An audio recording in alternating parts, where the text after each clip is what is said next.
a nice bed rest yesterday. Yes, We sir. are okay, so we are 10 so far. I think yes, I think we can start. So yesterday was a bad day. We couldn't hook up. We couldn't do so much yesterday. So I All right, think please. we just hope to have a better interaction today. Very Um, soon. so we continue with our discussion on public health. And by now you would have been, I'm sure you are acquainted with what the concept is all about. Because the main aspect of public health would have been taken by Mrs. Lan yesterday. I hope you started with her yesterday. Yes, Yes, sir. sir. Yes, sir. And so we are no longer new to the concept. It's a very popular discourse. Public health is very important in the day-to-day running of affairs. What we try to achieve as individuals, as a state, is public health. It involves preventing diseases, prolonging life, and promoting health through the organized efforts of society. So everybody's effort is required. If you have few people protecting the environment and the majority are destroying, then you cannot achieve public health. You cannot prolong life. You cannot prevent the occurrence of diseases. So all these epidemics, all the disease conditions that we experience is as a result of poor management of public health system. So, like I told you, I'm not going to be talking so much about public health, but we'll be looking at the environmental laws that support the protection of public health. This is the aspect that I am taking. So we'll go back to where we stopped yesterday and continue from there.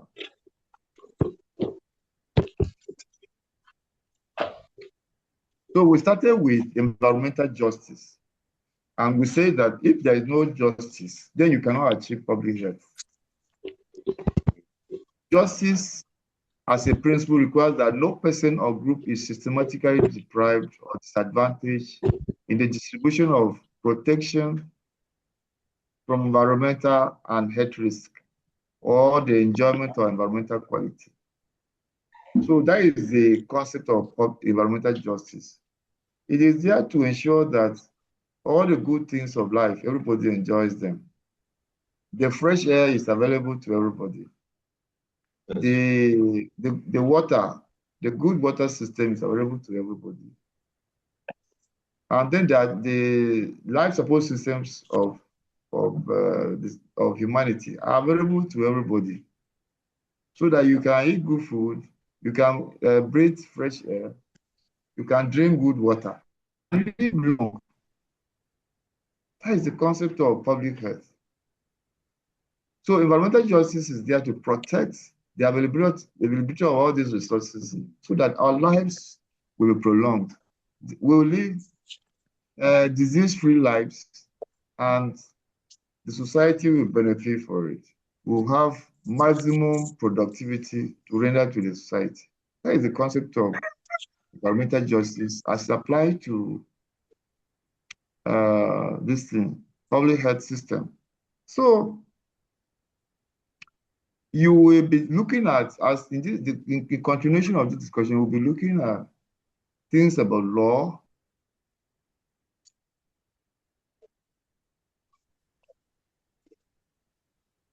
things about treaties, things about policy regulations that guide the provision of amenities so that the environment is safe for all of us, for all humanity, and that there is less occurrence of diseases. So you will realize that man faces so much of degradation in various forms. Issues that have to do with pollution, issues that have to do with sanitation, issues that have to do with effluent discharge. They are the common things you see in society. So it's as if technology is an albatross to humanity. So the concept of environmental justice is there to regulate the occurrence of most of these hazardous systems, hazardous practices that tend to shorten life and then to cause diseases. So that is the concept of environmental justice. If you don't have environmental justice, then you are not going to achieve public health. So that is what we have been dealing with since yesterday. And we also say that environmental justice relates to whether people are given recognition and treated fairly in public environmental decision making. And the key questions are, is the policy or governance instrument likely to create or exacerbate or reduce inequalities or inequity among stakeholders or affected populations? So as the discussion is ongoing, we have to be mindful of the fact that justice is there to prevent unequal distribution or inequitable distribution of resources. Sometimes there is this attitude about equality, and there's the issue with equity. You know, equality may not really solve our problems. Equality may not solve our human problems because you have to distribute resources in an equitable manner.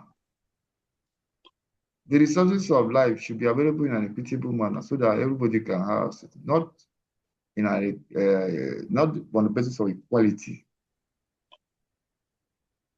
Equality distribution of resources means that no matter the population, if you have, for example, 100 bags of rice, and you have to distribute among 3 communities.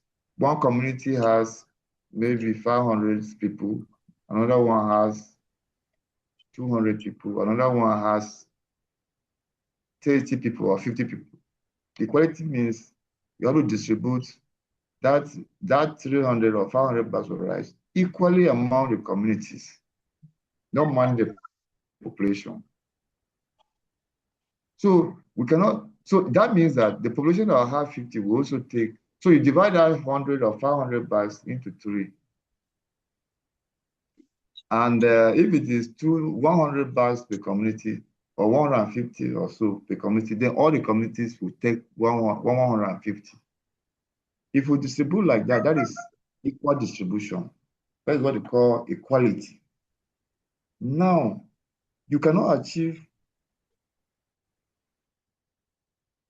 subtraction of that resource with equality principle because there are 50 people that will need less of those rice, while you have about 300 people that need more of the rice. So what you do is that you look at you consider equity in equity. Equity means that people should be allocated that thing, the resource based on need. That is the difference. So so in that kind of distribution, you just ensure that everybody has maybe 1 bag of rice. Everybody. So you not take it that, oh, this community has this. So this community is having 100. So every community. Equality is better considered in life. You also deal with the capacity of people to handle what they have. You don't just give someone anything because he belongs to a community or belongs to a group. No, is he capable of handling and processing those resources? So environmental justice ensures more of equity than equality. because it is equity that matters. If they have to share things based on equality, a lot of communities, population will be deprived. So that is what environmental justice is all about. In the same way, you look at the things that compromise public health. Allocation of, if you want to control rules, for example, in a population that has 500 communities or 500 people, you know that you need more rules in that community than people that are less populated. That is the issue of justice and the application of equity in the distribution of resources. So environmental justice deals with equitable distribution of resources as well, as opposed to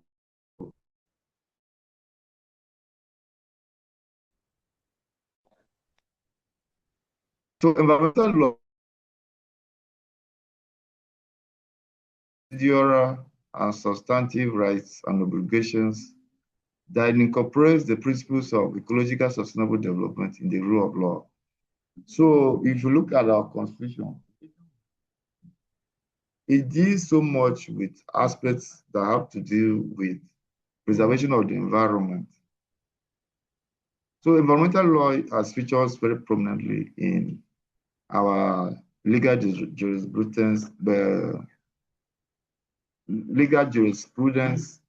and even in the constitution, and most of the laws that have been passed, so that there will be protection of the human populations that are there in those environments. Strengthening the environmental rule of law is the key to the protection, conservation, and restoration of environmental integrity. Without it, environmental governance and the enforcement of rights and obligations may be arbitrary, subjective, and unpredictable. So, in a situation that we don't have laws, there's no justice to exploitation and utilization of resources, then we'll be heading towards destruction. There will be no protection of our natural resource system, the weather system, the air resources, the land, upon which most of the developments are sited. They will be contaminated, they will be destroyed, they will be maligned.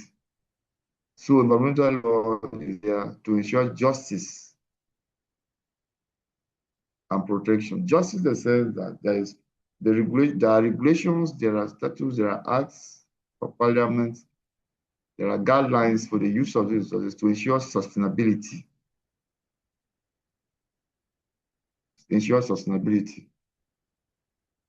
Later, we discovered that public health is compromised mostly by pollution from air, water,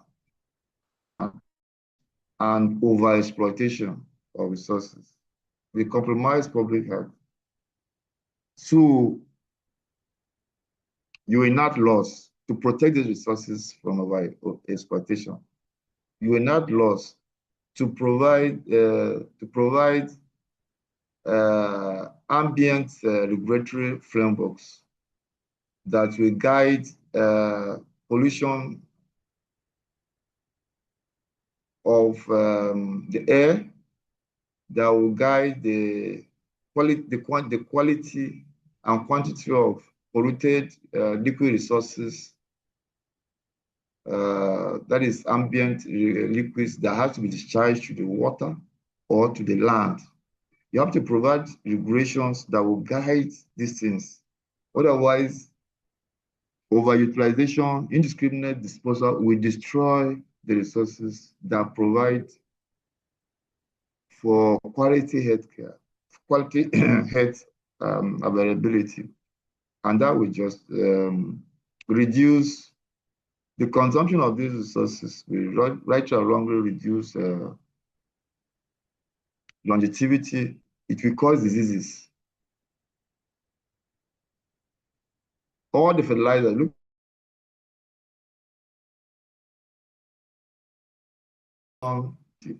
you use fertilizer I mean, you use chemicals to kill the weeds. You use chemicals to weed.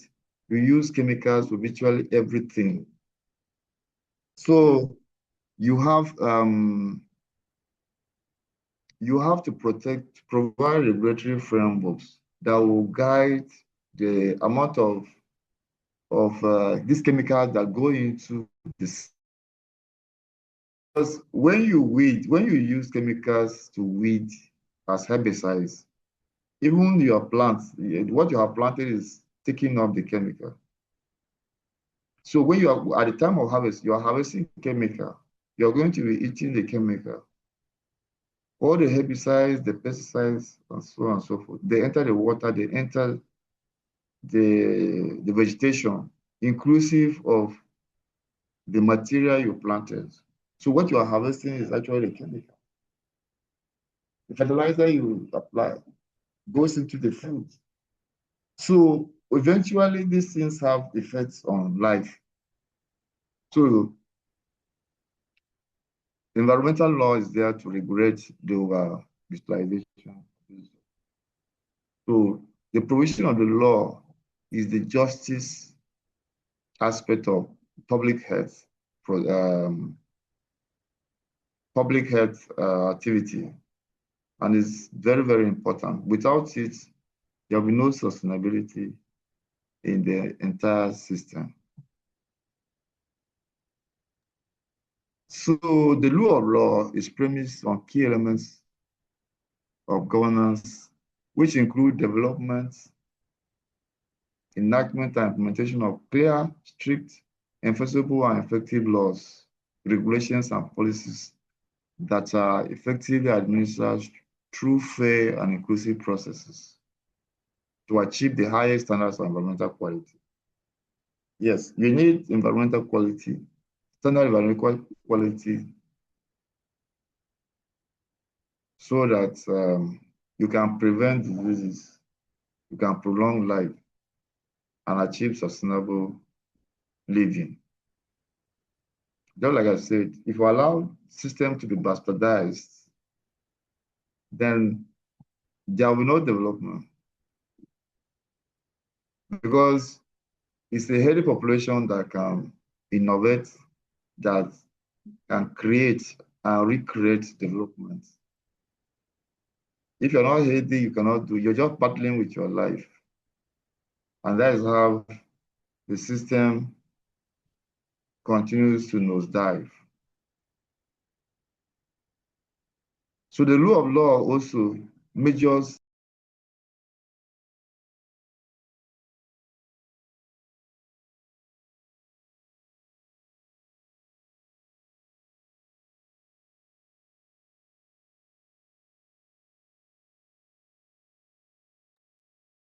Mm.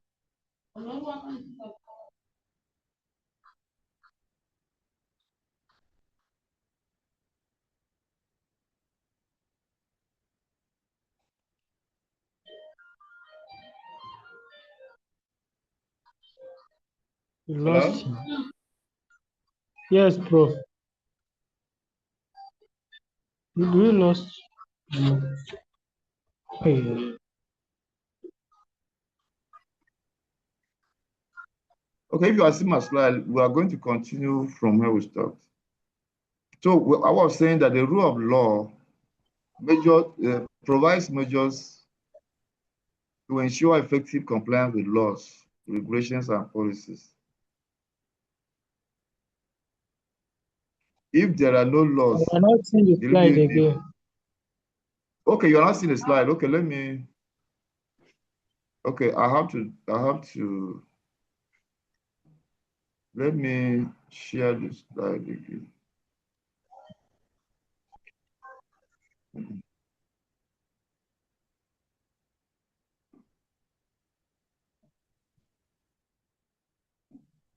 Okay,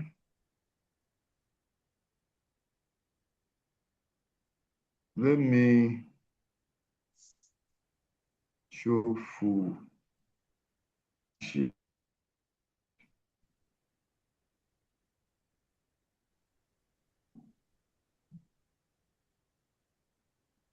Okay, are you see the slides Yes. Yes, sir. now? Yeah.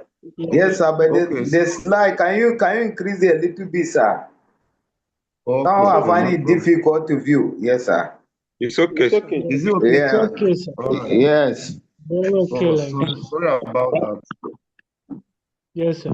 So environmental law is broad in scope and borrows and transplants borrows and transplants well-tested notions and principles from other traditional areas of law, such as criminal law, international law. You know, when you have to criminalize the destruction of some of the resources for them to be protected. That is the truth of the matter. For example, the dumping of toxic waste in the system can be so hazardous, can be so destructive, and that will cause quite a very long impact on the system. Look at sometimes the use of nuclear weapons, the use of radioactive weapons in warfare. If those kind of materials are allowed to be used indiscriminately, you discover that public health will be totally gone, but compromised. To criminalize the utilization of some of these resources, toxic materials, toxic fertilizers like the PCL and so many of and acids, their utilization, their handling, transportation have to be totally protected and carefully handled by even criminalizing some aspects of misuse, so that people will be afraid to attract sanctions. And in addition to addressing issues related to land, air, and water, the scope of environmental law also encompasses natural resource use. Like I was saying, pollution is the greatest of all. Contamination and irritants, such issues like renewable and non-renewable energy resources, biodiversity conservation, climate change, sustainable development, and many others. So this course you are doing is the hallmark of life preservation, public health. Because if you look at pollution, you are dealing with human life, the occurrence of diseases. If people are polluted here, one way or the other, there will be disease affliction that will affect the quality of life. Eventually, the life expectancy keeps decreasing.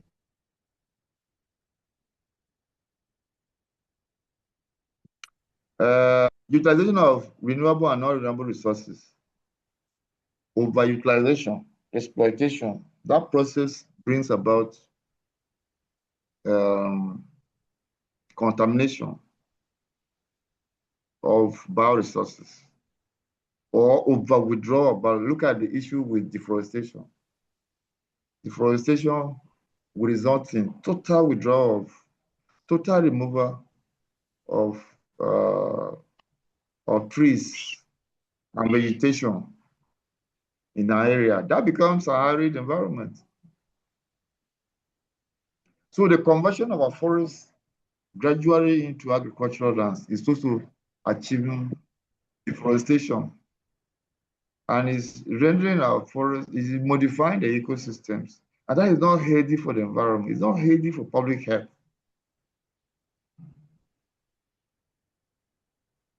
So climate change, sustainable development, and many others are compromised.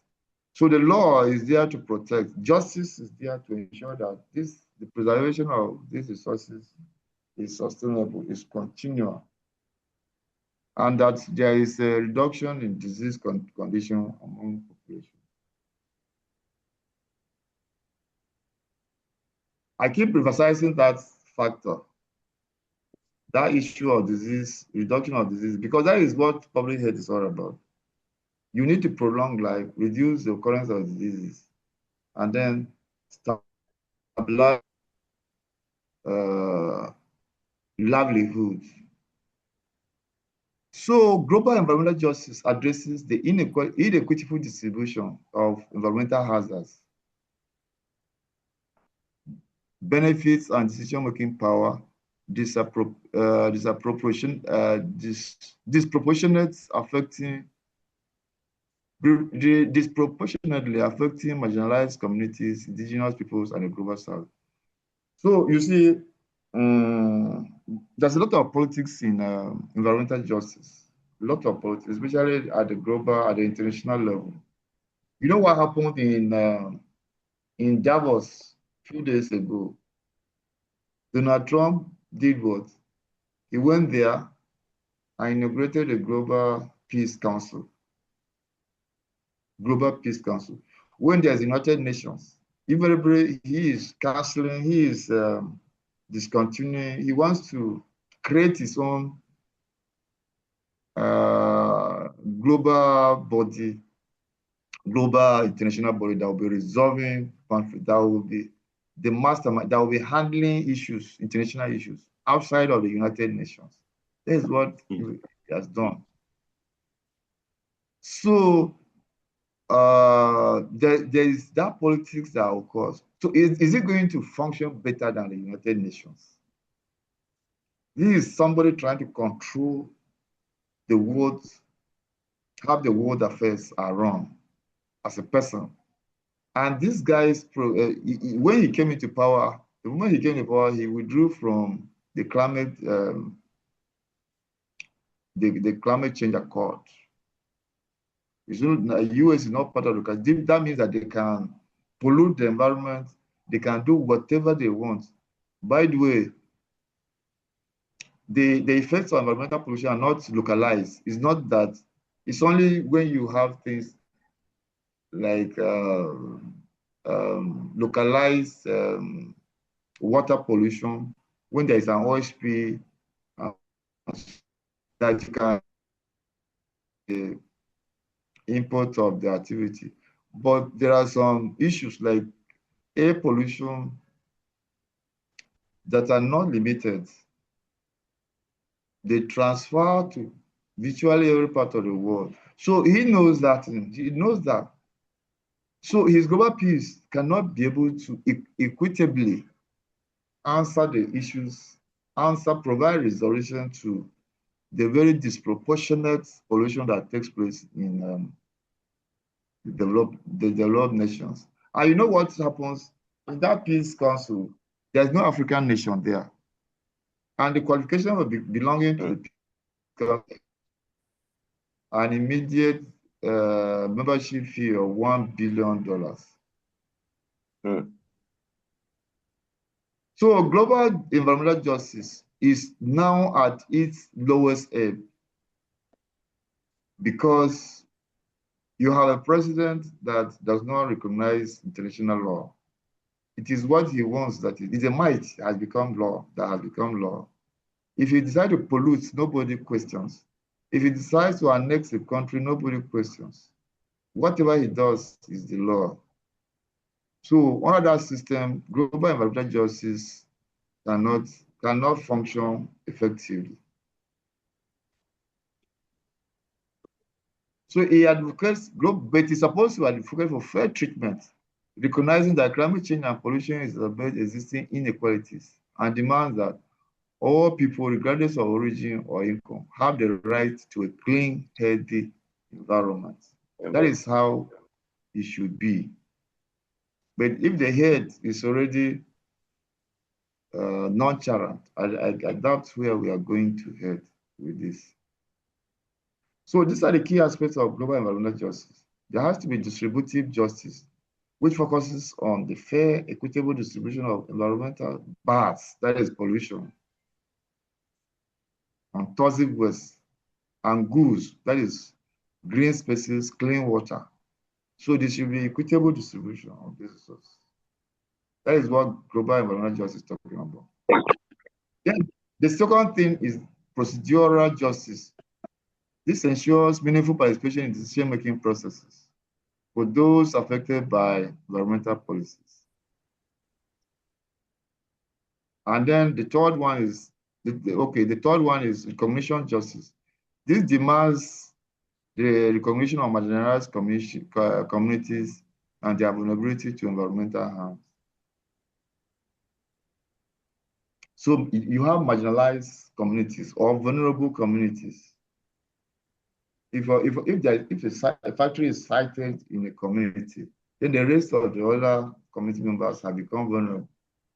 If you go to Benue Cement Factory, Dangote Cement Factory in Boko, the communities around that area, they are marginalized. They're not marginalized, they are vulnerable communities.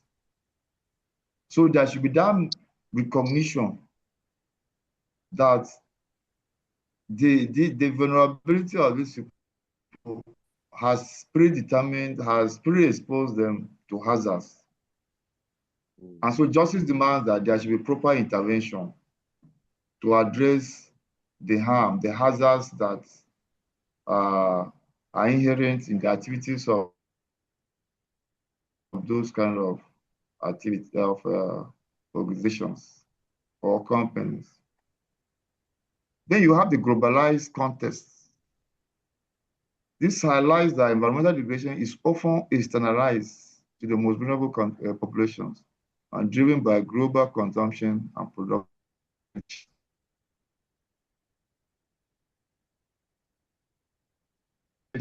Environmental pollution, environmental hazards are not localized.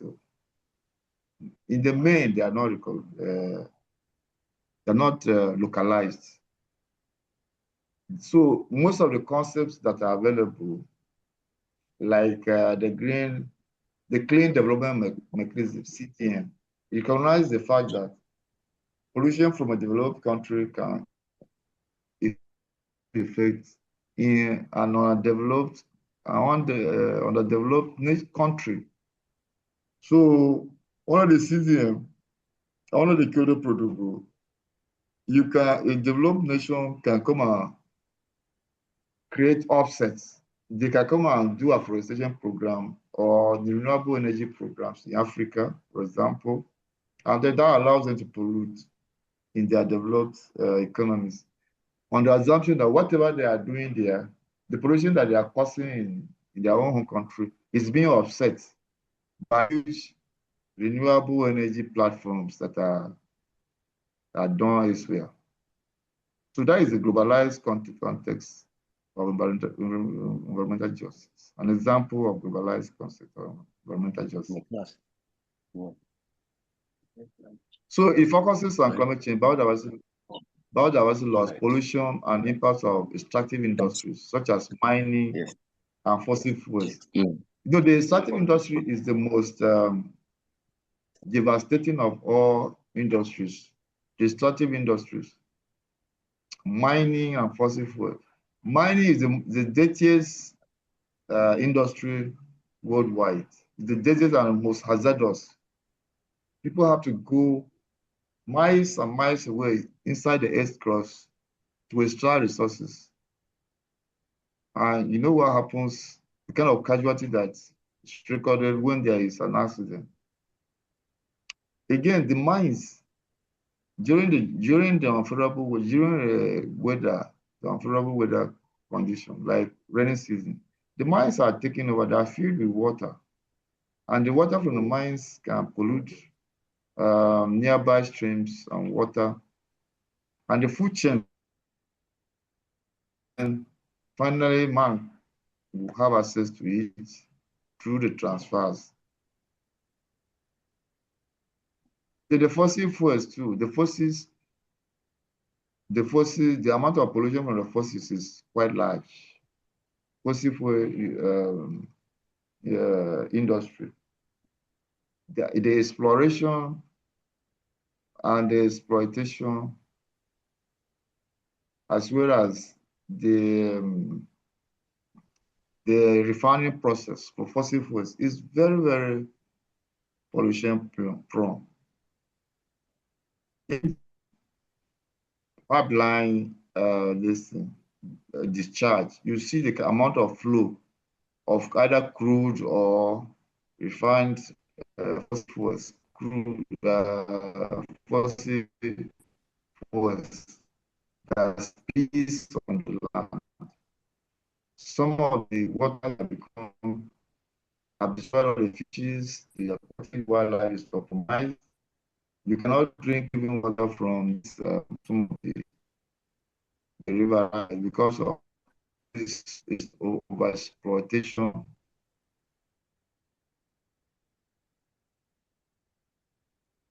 What was that?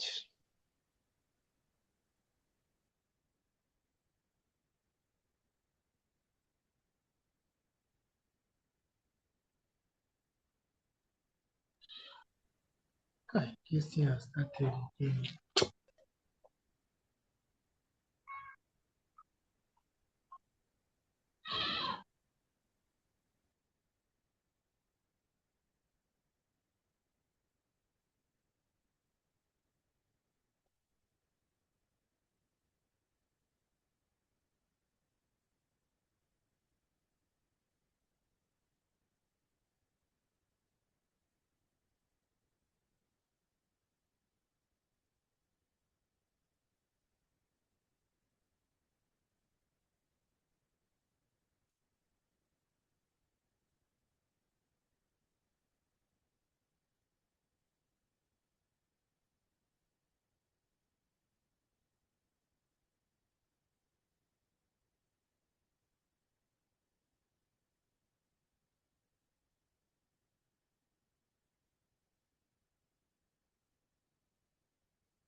Mr. P, Yes, sir. good morning. Good morning, sir. Morning, sir. I can see you are in charge now. Yes, sir.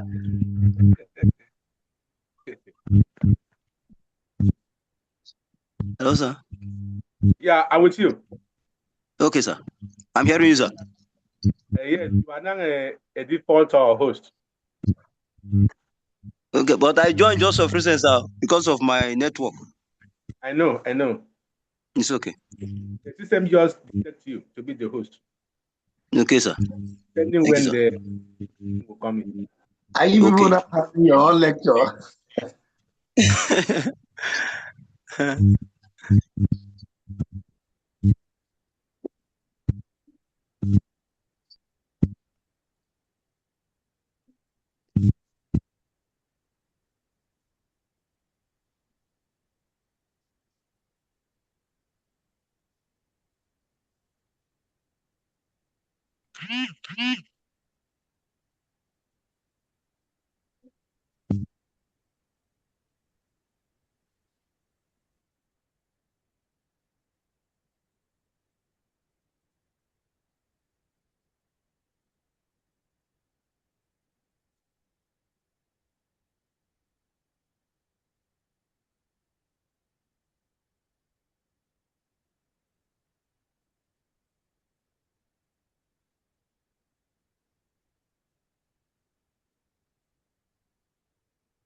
Continue now.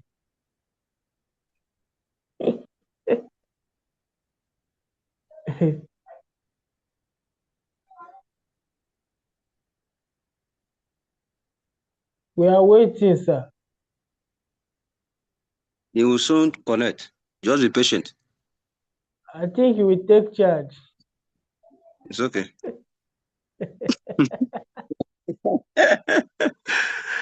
I will take charge. Okay,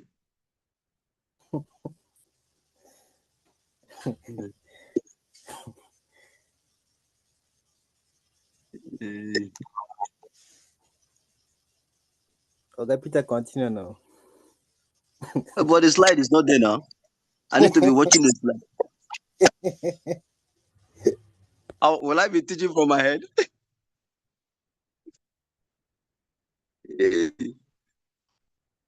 Don't keep us in our big. I mean, Go ahead and do it. okay.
Hello.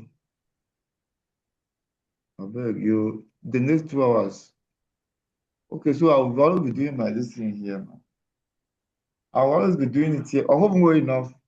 Hello? Hello? Yes. So we Hi, can sir. hear you. Abaksa. We are back. You can see Yes, it Okay, we clearly. thank can you hear very much. you. Don't go. Yes, you're welcome.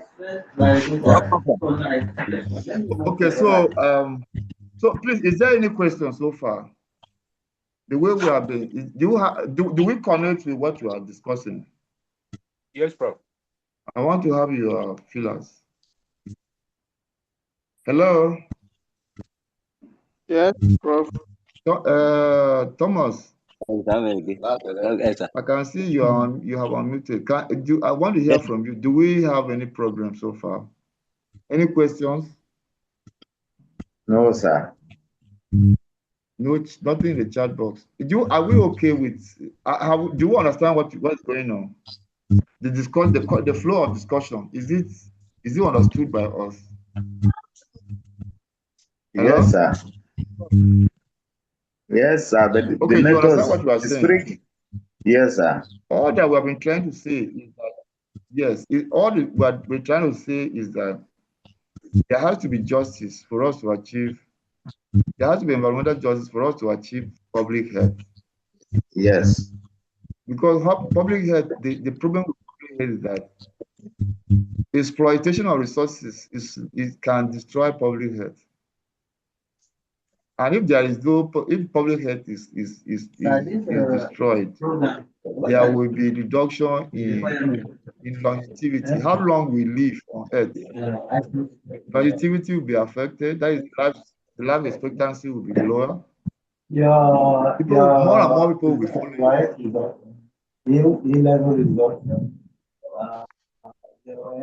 Inusa, please, can you mute your phone? Can you mute your device? Uh-huh.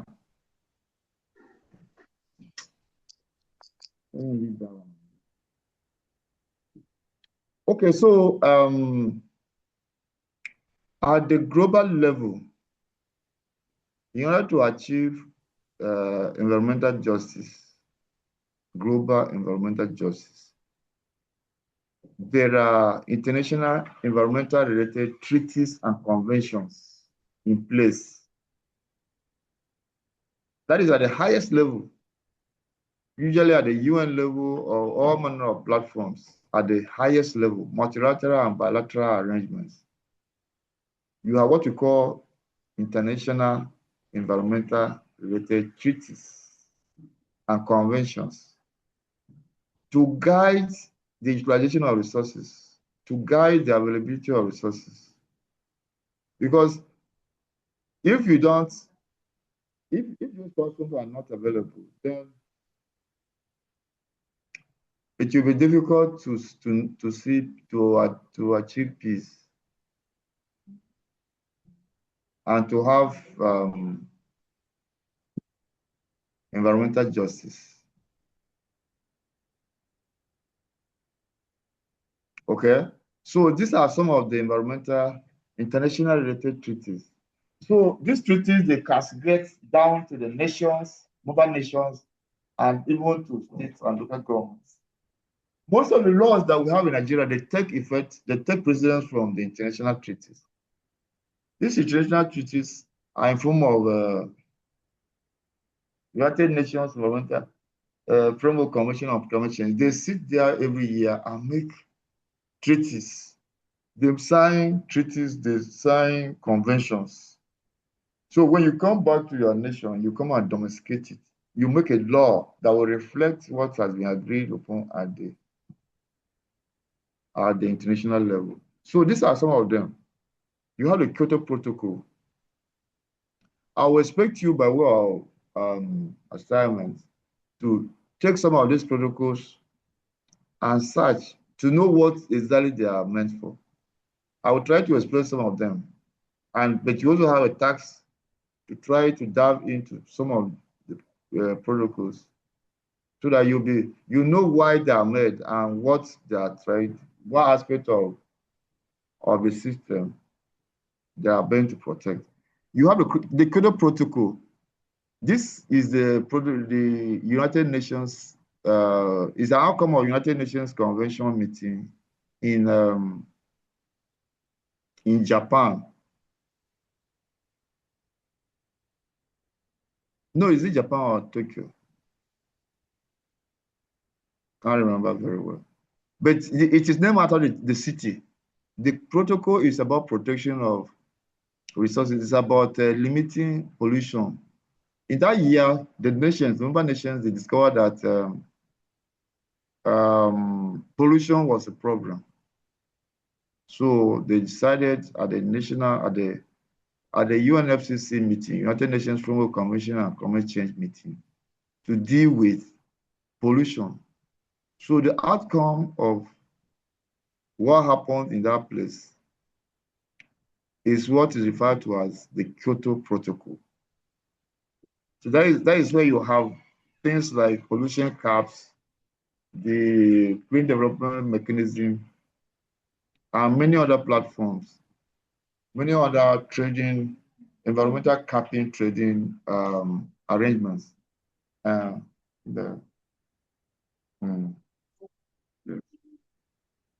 So that is the Kyoto.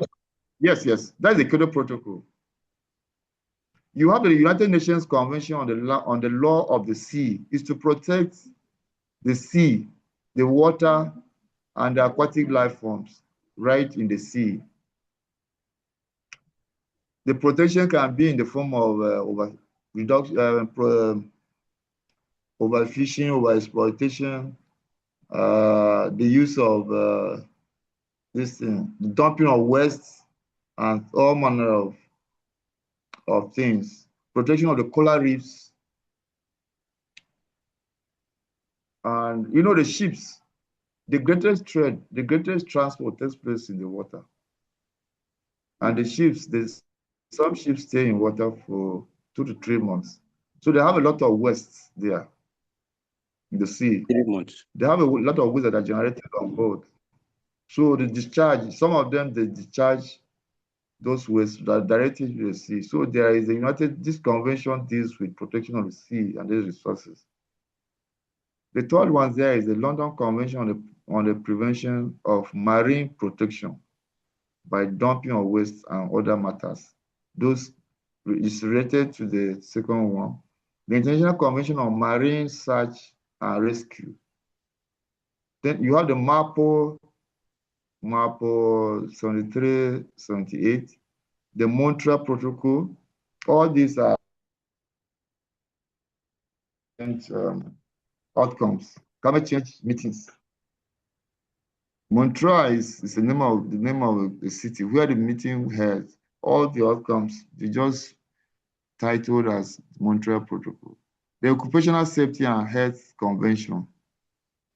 This one is dealing with how the protection of workers and the work environment among member nations.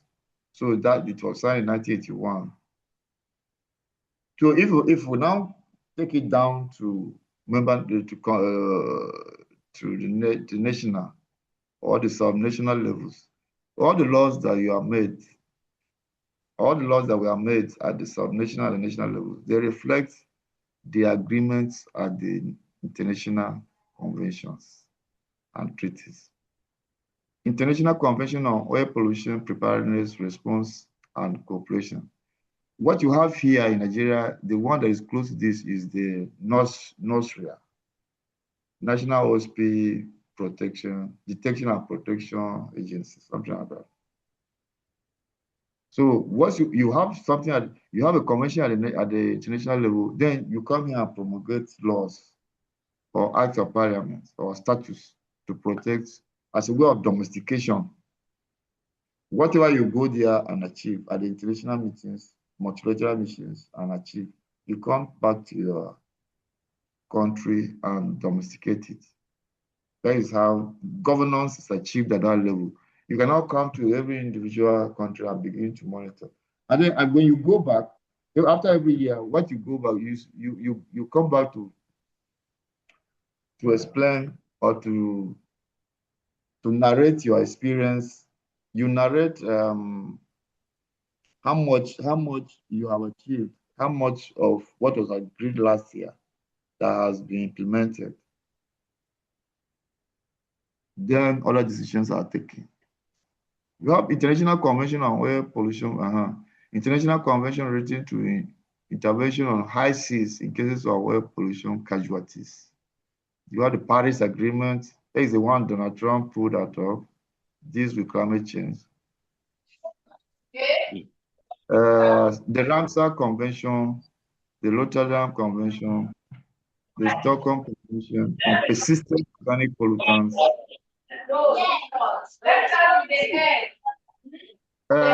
Peter, can you mute? Please mute your thank you. United Nations Framework Convention on Climate Change, the Vienna Convention for the Protection of Ozone Layer, the Millennium Development Goals, the Sustainable Development Goals. All these are outcomes of international meetings to protect the environment from degradation.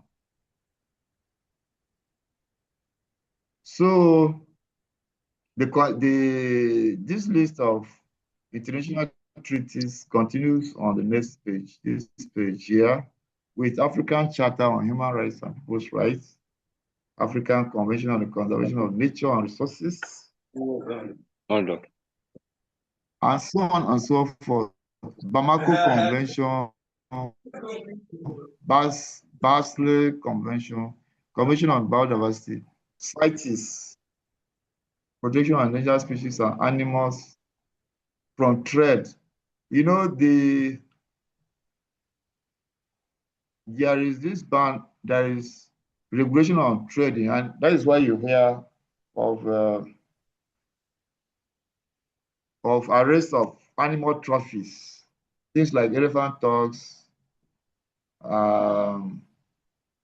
the horns of some animals, the skin, and so on. It's all of this treaty that you have when you have people arrested, when they are arresting and seizing consignments of animal skins like horse. No.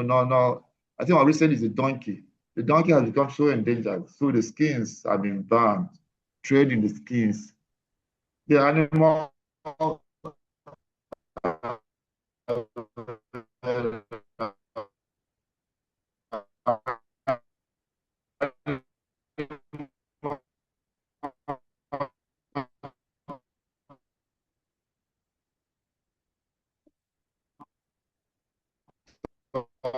animals like trophies. No, all these animals have been the threat in the.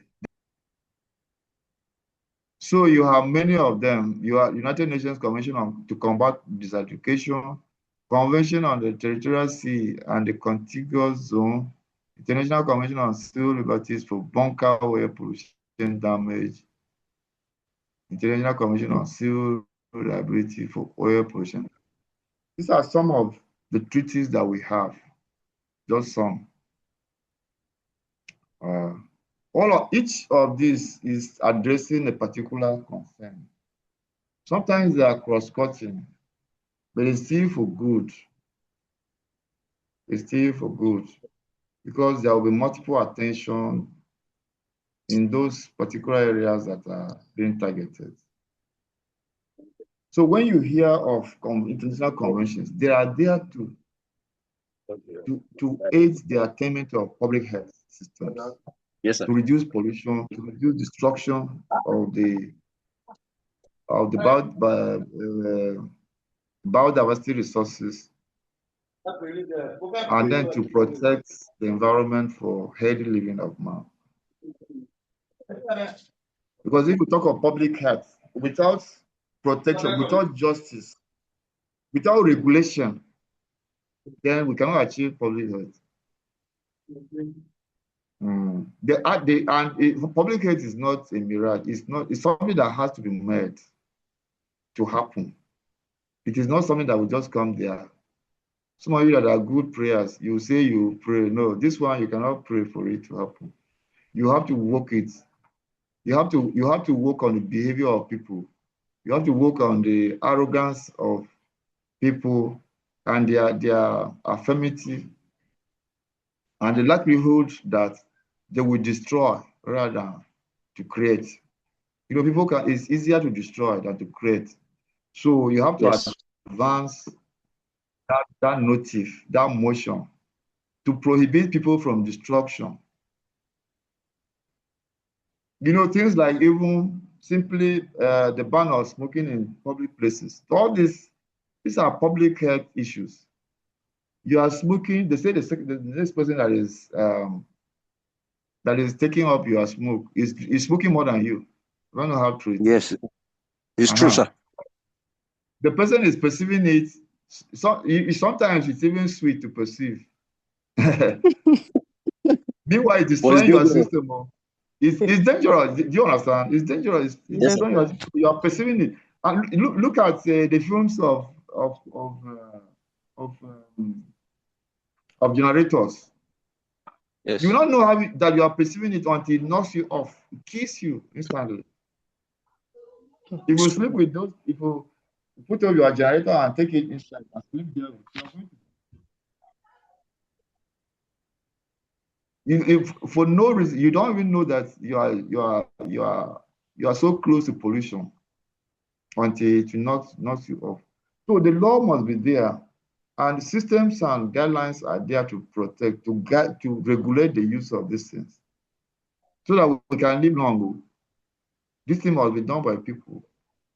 So at the international level, what they do is that once they see that some countries are polluting more than others, once they see that certain things, what you are doing in your country is affecting another one, they will sit and say, okay, no, henceforth, we are not going to be doing this thing. Henceforth, this is what will happen. So they will bring up conventions and say, okay, everybody should go and do this thing in his or her country.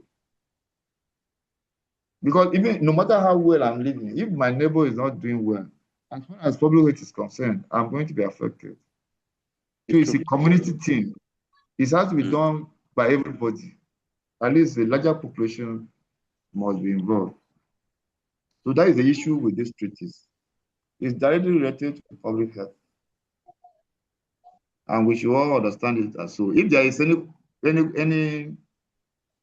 any comment or any area that we are not taking, please you can raise your hand and then we'll discuss.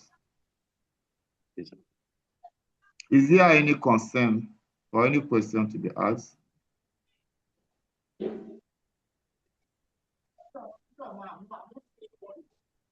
Hello? I hope, is it okay like this? How with you, sir? Fine, okay, fine. So that is about treaties. So we are going to treat this thing in 3 levels, environmental justice in 3 levels. At the international level, we say there are conventions and treaties. Okay. At the national level, what you have are laws. These laws are domesticated, mainly. They are domesticated. There are treaties and conventions that are domesticated in country. So, what are the environmental laws in Nigeria, or what does it say to achieve? The Nigerian Constitution has set forth the basic environmental parameters for Nigerian government to aid its administration.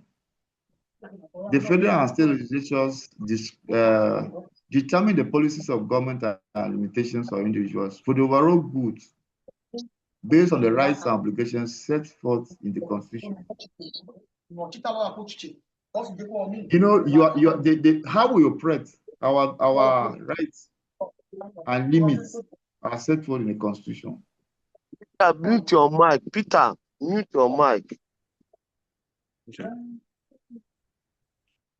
So, because if we don't set these limits, people will overstep their boundaries. So the limits are very important, and obligations. So the regulations from federal and state agencies are the rules, the laws, the rules established by agencies in the executive branch to administer, are the rules established by executive agencies in the executive branch to administer and implement the statutes. The statutes are the laws. Okay.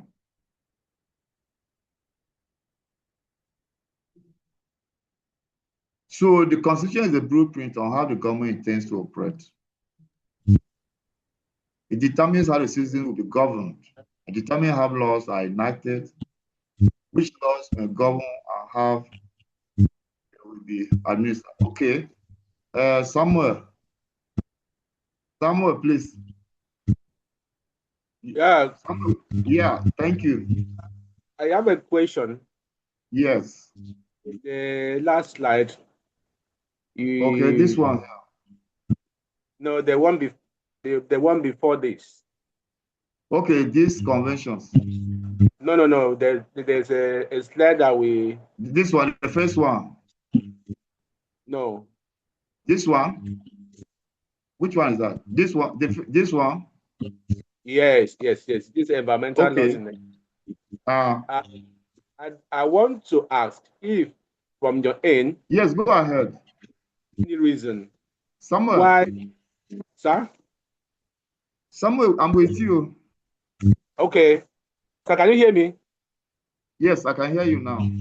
Okay, sir. I want to know, is there any reason why especially the federal agency, find it difficult to enforce the law or the regulation that they publish? I will not. You know, you know very well that I will not be able to answer that question because unfortunately, I'm not any parastator. I'm in the university, and sometimes they will say, the other class we had some people from Nesria, so they will always tell us why they were not able to enforce. But the inability to enforce compromises public health straight. That's the truth of the matter. Yeah, that is where my answers was targeted, because yes, in the decision whereby I might say they feel reluctant to enforce the law compromises the public health, and exactly, especially in most of their regulations, they prescribe penalties that failure to do this will be fine. And you know the bad side of it. So, and they themselves, they know very well that if those regulations are violated, it's detrimental to the public health. I'm telling you. I wish I would be able to have perhaps a staff of NESRA to address this. Not even NESRA, not just NESRA. Look at Standard Organization of Nigeria.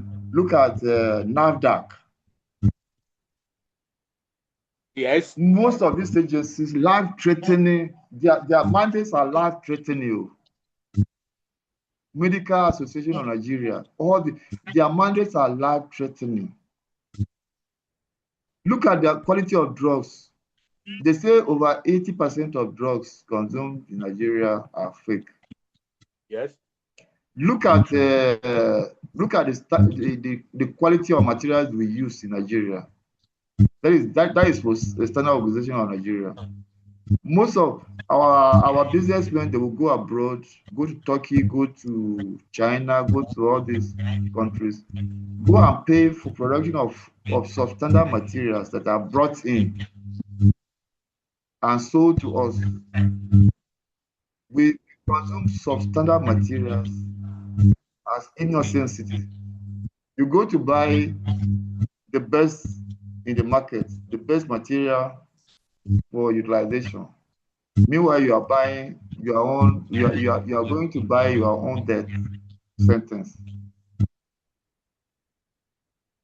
Somebody wants to get drugs immediately for his or her disease condition. You go and buy a fake drug. So how is your life prolonged? How can you prolong life by taking contaminated materials or by using substandard materials? You accelerate the cause of death. So it's a very serious matter. It's a very serious matter that the government has to look into. I wish some of these people were there to tell us why they cannot regulate even the type of food. Look at the imports. Look at the rice that they import. Look at the kind of material look at. They say the rice they import is sometimes is more than 60 years old. That they can only feed to animals. They take it to look at the chicken. The chicken and turkey that they import sometimes, and the materials that are used in preservation this. So we take a lot of rubbish. You should know that these laws and the enforcement is lacking in this country, and the public health is adversely affected because of the lack of attention on the laws, precedent, and then the enforcement.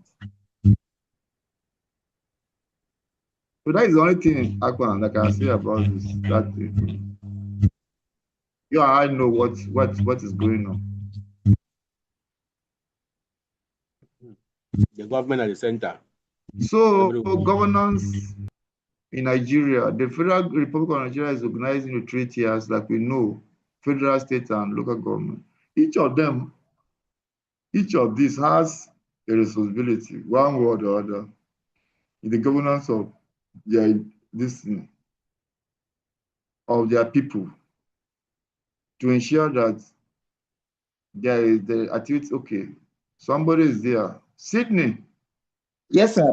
That's what I want. This slide you just. Okay, this one is okay. That is what you wanted to say about. Yes, I wanted to respond to what Akpan said. So the issue is not. At the beginning of the call, we say everybody is involved. Yes, we have laws, and they are very beautiful laws on paper. So the thing is, these laws are made at the federal levels. Yes. And then, but people live in the local government. This is where these environmental hazards are carried out in the local government. And if you look at our local government system, it's almost non-existent. There's so much, there's little that Nesria can do, there's little that NAFDA can do. If these local government are not empowered to check these things at our own very local level, it will just continue to be like this. So the system is not functioning well. Our governance structure is faulty. That's why these laws cannot be implemented down to households. Thank you. So the solution should be. Yeah, the solution should be. So what should be the solution? Yes, we should strengthen governance structures. So what do you think we can do about that?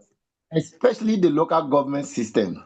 It should be working. You know the big issue with local government administration of local governments. That is the chunk of resources for state governors. Yes. There is that judgment that was passed. They have tried through constitutional amendments to pass the laws. I mean, to create local government autonomy. So of recent there was that judgment that the president got from the Supreme Court. Yes, it has not been the enforcement of that judgment has not been successful because of the economic power that the governors are going to lose. Yes, yes. So that is a problem, really. But they are supposed to have influence because those is the aspect of government that is closest to the people. Yes. That is the one that deals with people. If the local government system is down, then there is very little that can be done. There's very little. Everything is at the level of the local government. So I wanted to say on this slide have been overtaken. Yes. Now with this discussion, I wanted to say that as the states have their own, actually, why do you call federal government? Maybe federal government could just be the FCT. That is where they can actually operate to. The rest of the operation is done at the local government. Is it not so? Any laws that you say is federal, even enacted by the federal government, it's still the local governments that are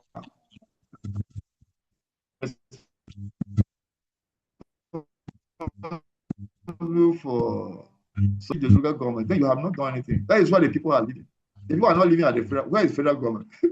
What is on ground is federal government is just operating on paper, more or less. What you have on ground is local government. So if for public health to thrive, then the local government system must be fully activated.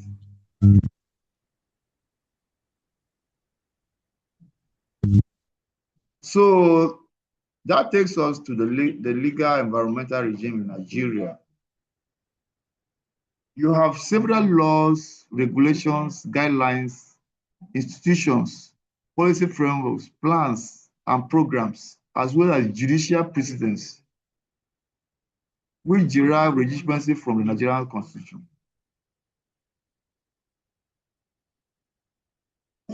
So what we are saying is that there are many laws that have been made, and we are going to see some of them. Many regulations have been made. Many guidelines, institutions have been created, policy frameworks, plans, and programs have been made, but all these take roots from the Nigerian Constitution. The Constitution has empowered systems, create laws to create all these frameworks so that there could be public health. The Nigerian Environmental Regulatory System treats environmental protection and environmental damage holistically without distinction.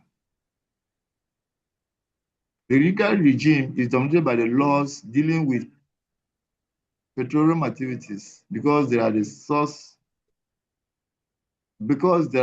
of greater damage on the Nigerian environment, and now political and environmental considerations resulting to great concerns for the citizens and the government, and the bad effects on the environment and economic resources.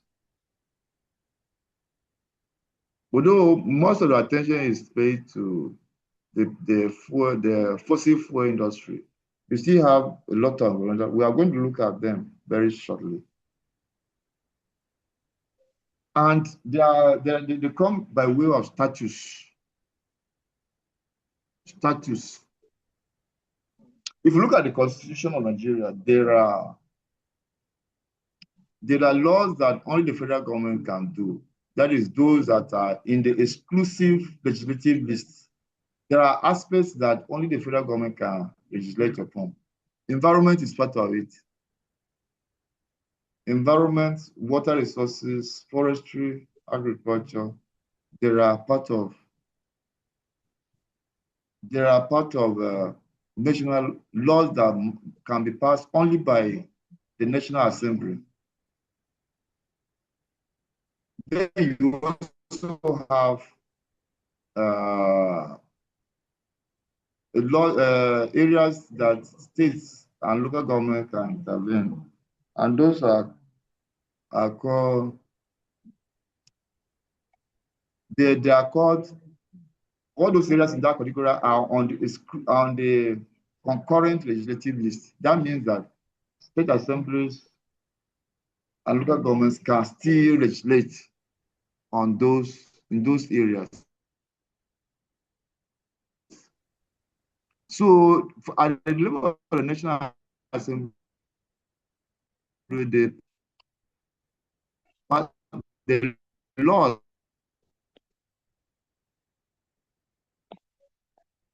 passed are called Acts of Parliament, and the original assembly has reform enduring socialization in terms of policy and lawmaking. This includes resources which are typically considered of national interest in most countries in the world, such as mines and minerals, oil mining and oil fields,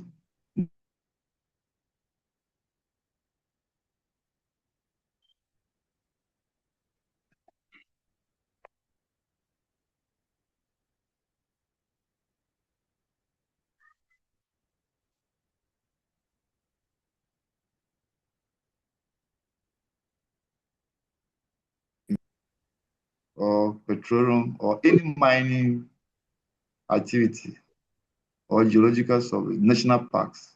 These activities are listed in the exclusive legislative list.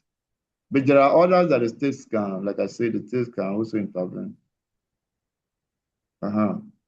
So most of the powers, according to the states, are exercised concurrently and without clear distinction with the federal government. So forestry, agriculture, water resources management, electricity has come in now. I think they have they're able to get electricity out of the exclusive list. Water resources, yes, you can create dams. States can also do that. Electricity generation and transmission, regulation of the right to dam up and fall. Forestry, forestry is still in the exclusive list. Forestry and agriculture, they are still there. They are not part of the concurrent list yet. But I know that water resources, you can dam, the state can do dams. The state can now do electricity generation. Yeah, it has been pulled out of before. It is only anything about electricity generation can be done only by the federal government. So that means that electricity generation was in the exclusive list. If we hear of exclusive lists and concurrent lists in the constitution, if we those are that are workers, if we hear that minimum, why the federal government has to, why is it that the federal government is the one that can regulate on minimum wage? It is because minimum wage is in the exclusive legislative list. It is only the federal government that can fix minimum wage in Nigeria. So that is why states do not, you cannot say states should do, states can increase, but the minimum must be set by the federal government because it is their primary responsibility. It's the primary responsibility of the National Assembly as provided in the exclusive. That means exclusive, meaning that it is only the National Assembly. That the right to promulgate and repeal is only within the confines of the National Assembly. Then the concurrent means that both national and states can intervene, can provide, make laws, repeal, and so on and so forth in those areas. So where there is a conflict of interest between the state and federal law, then the federal one takes precedence. So now this is where I want us to pay attention to. We are going to look at some statutes as passed by the National Assembly.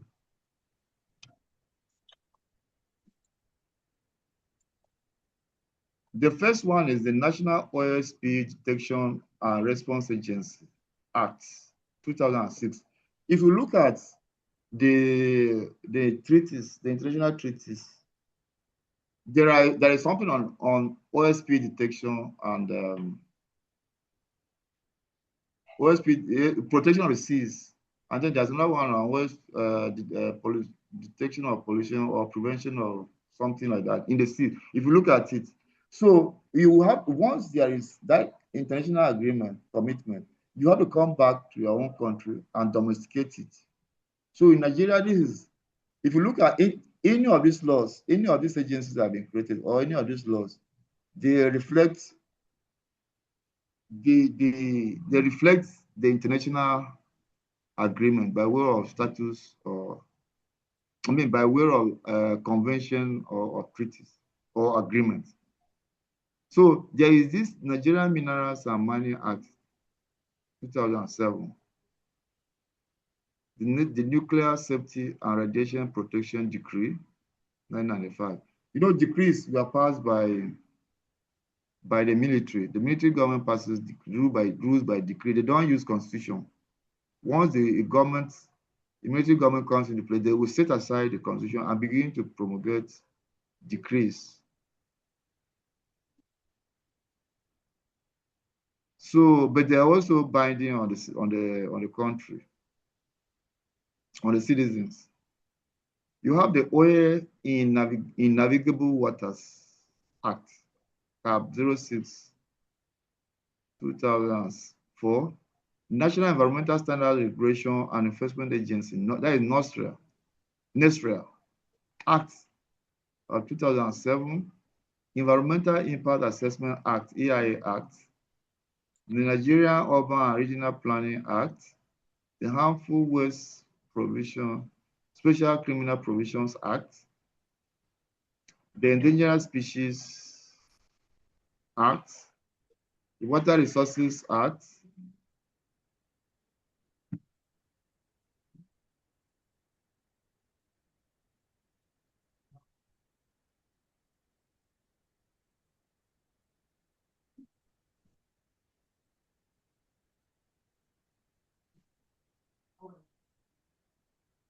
sorry. So you have,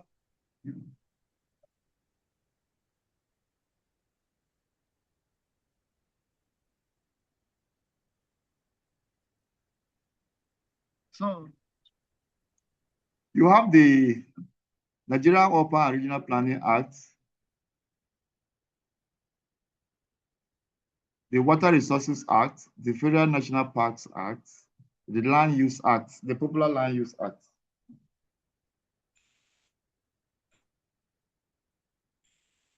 The Hydrocarbon Oil Refineries Act, the Sea Fisheries Act, the Inland Fisheries Act. You know, sea fisheries, those are the ones in the high sea. I hope you know that. Then the inland water, the inland seas, the inland fisheries, those are the ones in the fresh water. So there is a different act protecting the freshwater fisheries, and then the other one protecting the one in the seas. You have Exclusive Economic Zone Act, the Oil Pipelines Act, the Petroleum Act, the Niger Data Development Commission Act, the Nigerian Mining Corporation Act, Factories Act, the Civil Aviation Act, many of them. So you may ask, why is civil aviation mentioned in public health? Civil aviation is very important too. The noise of the aircraft, they generate, people are there, people work in that environment, they generate waste. So how do they dispose of their waste? How do they manage the environment as like the aircraft or the aviation industry? Is very, very important to public health. National Environmental Protection Regulations Act, the Minerals Act, and so on and so forth. So all these acts, they are meant, all these agencies, some of them are agencies, some of them are just acts. Some of them are this thing.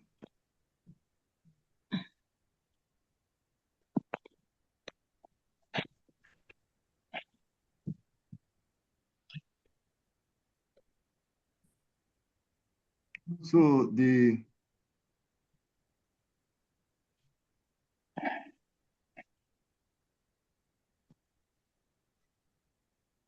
environmental impact assessment. I will not go into all this. So you are supposed, you will go and, just like I told you about the art, you will look at each of them, and this is that you have for environmental impact assessment. Environmental impact assessment. No, go ahead. The FEPA, environmental impact assessment, and this, I've tried to summarize what they are up for. Including even NESRA, I have looked at this thing. But for others, I want you to go and look at each of them. At least 5 of them. Look at 5 laws.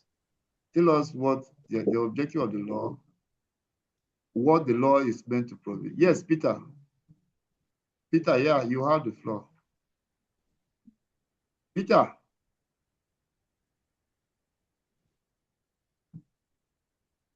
Unmute. Peter, please unmute. Okay. Like all these acts you mentioned, like the law guiding them, if you violate the law, will it be any penalties, sir?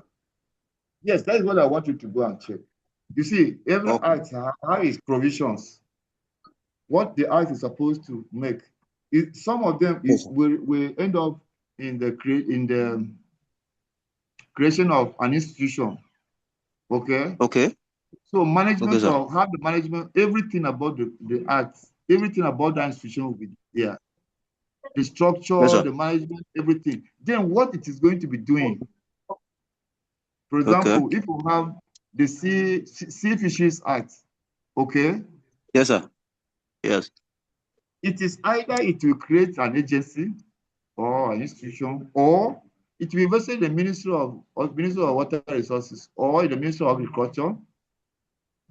Okay, so the Ministry of Agriculture, and it will specify the activities that will be done.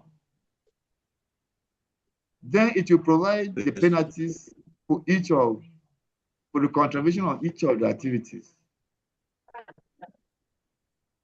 Network is so they have it's just like NESRA. If you are conversant with NESRA, hello, Peter, you are not there again. Peter, I'm watching you. You are not listening again. Peter. Hello, Peter. You answer. You asked the question. You're not listening. You're not. I'm looking at you. You're looking elsewhere. You are saying you're looking at me. I'm lying. Okay, sir. No, I'm hearing you. Just that I want to hear what you are saying, sir. Okay, you're not okay. So I was just saying that if you like, you see, Natural Data Development Commission, you know that one is a commission to intervene in certain areas. So you look at the structure, but they have members, they have a board, they have the law will state all this, but then very critical is to state that aspect that has to do with public health. For them, it's an indirect intervention because what is going on here is that they are building schools, they are doing roads, they are building bridges, and those the construction activities will have an impact on health. Pollution will be generated, waste will be generated, and so you will need to know there has to be regulation in the activities of those agencies. That is what concerns public health there. Do you understand?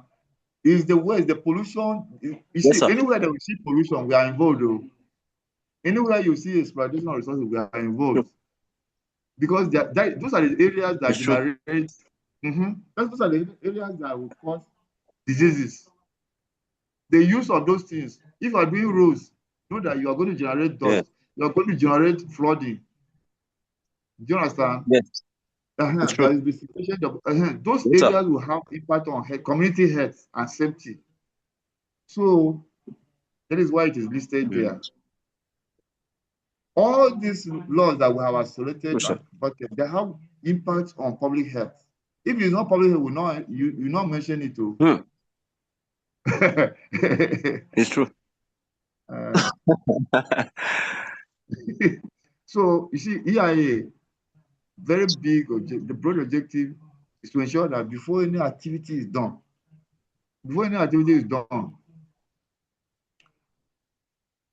Peter, are you off? Before any activity is done, you have to assess the potential impact of that activity on the environment. So it's very important. FEPA. Before NESRA came, there was this FEPA. The Federal Environmental Protection Agency Act. It was there to protect the environment. But then FEPA came up and NESRA came up. When NESRA came up, they have to repeal this act and then promulgate the NESRA Act. So it's NESRA that is in charge now.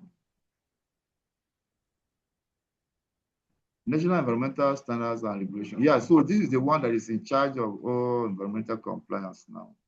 This one. So for these three, you will have to, the ones you are reviewing, please don't include these ones because I have already done for this. But try to isolate 3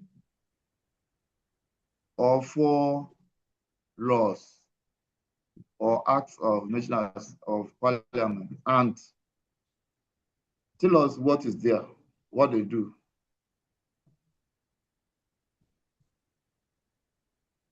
Tell us what they do. So is there any question? Because I think I want to stop here.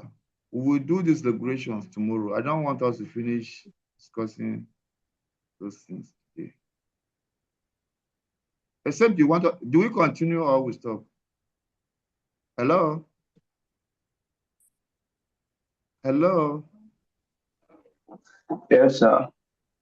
And what do we do? What is your opinion? Okay, let's do this, but there are many, okay, let's do this environmental regulations, then we can close with it. Okay? In the absence of any question or any this thing, let's do this one. You know, environmental regulations, there are guidelines that emanate from the agencies. Please,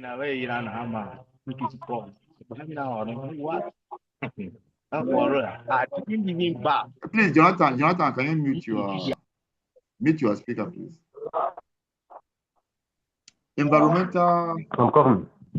Please, Peter, you are disturbing the class. Peter, you're disturbing our class. Okay, you have environmental regulations. Every agency that has to deal with public health, or every law, yeah, every agency that or institution that the law has been made to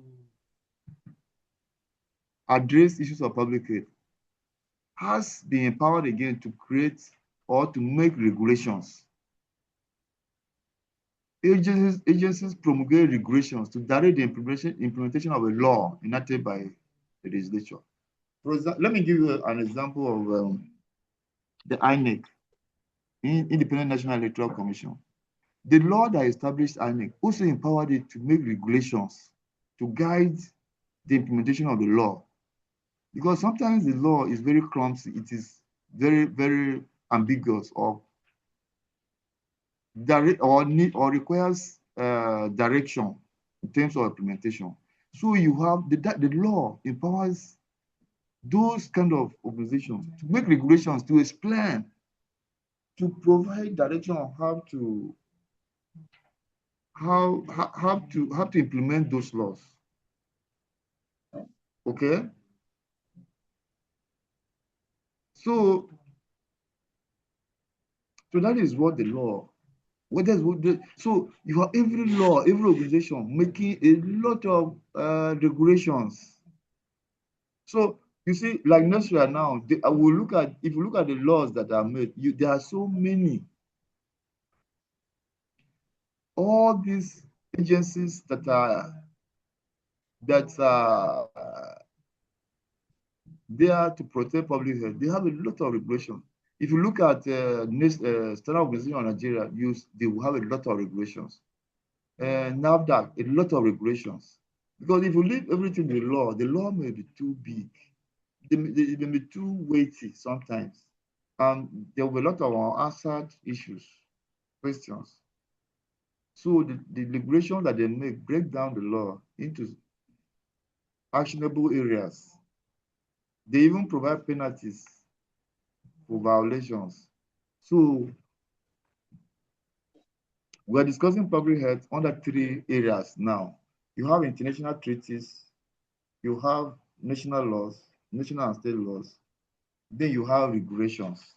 Mind you, everything is geared towards protecting the health of individuals. All the laws are made. The international treaties, first of all, are there to protect nations from undue devastation, undue influence as a result of pollution from other nations. You have national laws that are domesticated from international regulations, international agreements. Then from each of the laws, you have regulations. So these are some of the major regulations we have in Nigeria. National Environmental Air Quality Control Regulation, National Environmental. If you look at one organization, we have more than 500. One act, one organization like NAFDAC, like Standard Organization of Nigeria, like NESRIA, they will have more than 1,500 regulations. So look at all these things. Most of these ones are NAFDAC, NESRIA related regulations, air quality control regulation, base metal, iron and steel manufacturing, recycling industries, chemical, pharmaceutical, soap, and detergent manufacturing, coastal and marine. There are construction, control of alien and invasive species, control of bush, forest fire, and open burning, control of vehicular emissions, up to electrical systems. All of these they are not laws, there are guidelines that emanate from laws, the lawfully passed acts of parliament. You have food, beverages, and tobacco regulations, hazardous chemicals, minerals and processing, motor vehicle and miscellaneous, noise pollution, noise standard, ozone layer depletion, so many, almost covering. This is just for now next year. Pulp and paper, quarrying. You know, Nigeria has a very big mandate. So these are some of the regulations. If you see, take for this, they take over the entire environmental space. They take over the entire environmental space. Okay. So is there any question? This is where we're going to stop. We're going to stop at this point, and I will want to entertain questions now, if there are. But I have given you an assignment already. You have to evaluate. I want you to not to evaluate per se. I want you to look at each of. Everybody should select 5 international treaties and tell us their importance in public health. Select 5 laws. Tell us their impact on public health. Select 5 regulations. Every one of you separately. Don't go and copy and paste. Copy from somebody. You are going to make presentations on Thursday and Friday. And this should it be domestic or the international one, sir? International, both international, this thing, and international, local, and national.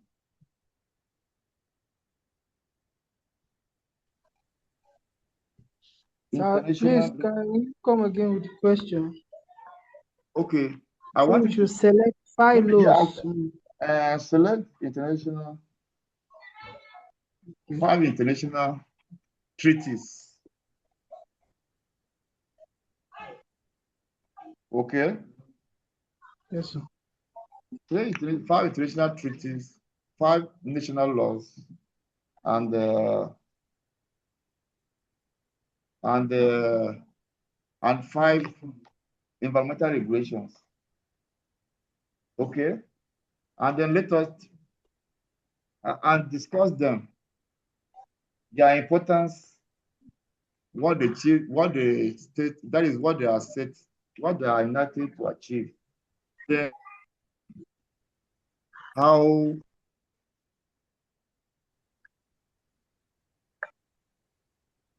as to if they are effective or not effective. Do you understand? Oh, okay, if you don't understand, I will post it on your chat. I'll post Okay, it. sir. Okay, sir. You can post it on chat, sir. Yes. So, are you okay now? Is there any Yes, sir. question? This one that you put on asking question. If I ask you my own, don't say Yes, sir. difficult to. Good morning, Professor. Yes, good morning. Victor, Sir, any sir, question? please, yes, sir, there is what I want to be clarified. Yes. The chemicals we use on our farm, I believe is not good to our health and even the environment. Yes. Is there any regression in applying some of these chemicals on our farm? Okay, look at the slide now. This one that I'm showing you. Look at the second one. Hazardous chemicals and pesticides. The second one. Are you seeing it? Yes, I have. Okay, so that I think that answers that. There is for virtually everything we are doing, there is a regulation. Even noise. Look at noise standard and control. There's a regulation. Motor vehicle and miscellaneous assembly sector, they have regulations. Food, beverages, and tobacco sector. Thank you, sir. Even restaurants, everything, there is regulation for everything. These people, they have really tried. Dams and reservoirs, domestic and industrial plastic, rubber and foam sector, electronics. This is where you have e-waste here. This e-waste is becoming the menace now. Base metal, iron and steel manufacturing, recycling. All these scrap metals, this is where they are. Scrap metals. A quality.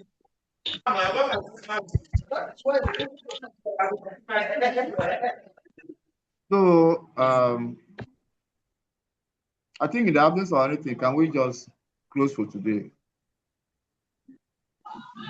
Thank you very much. So see you tomorrow. Thank you, see sir. you tomorrow. Yes. Thank you, sir. Yeah. So we'll stop here.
The year from this guy said, you know that thing. Who's that? Common minister. The okay.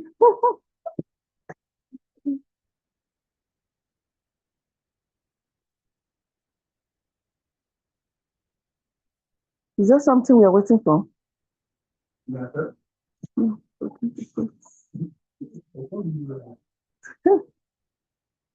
No, we didn't start with them.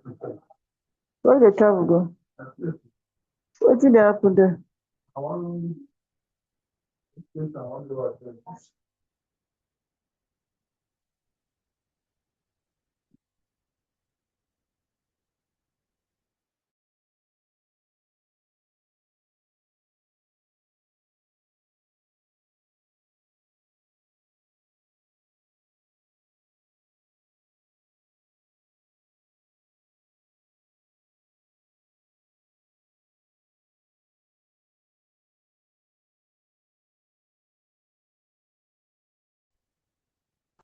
My phone, they take like so.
Opinion, not the one that pay salary. I've whatever you do opinion is for you.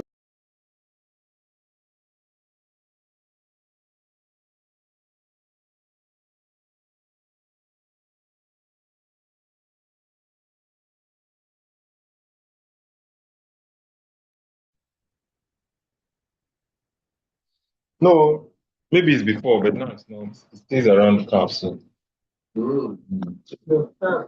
Mike is on.